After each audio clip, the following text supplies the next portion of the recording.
ஸ்கூலுக்கு போன மாணவனுக்கு இப்படி ஒரு நிலைமையா ஏற்படணும்? பள்ளியில பாய்ந்த மின்சாரம், நெஞ்சை பதற வைக்கும் சிசிடிவி காட்சிகள்.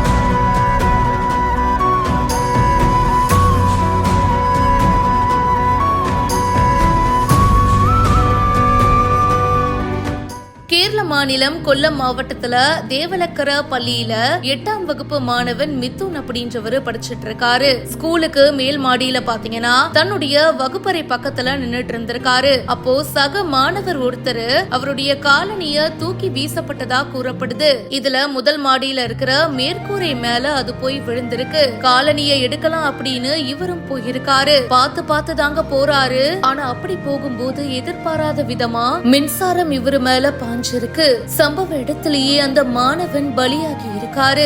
நெஞ்ச பதற வைக்கிற இந்த சிசிடிவி காட்சிகள் இப்ப வெளியாகி சோகத்தை ஏற்படுத்தி இருக்கு.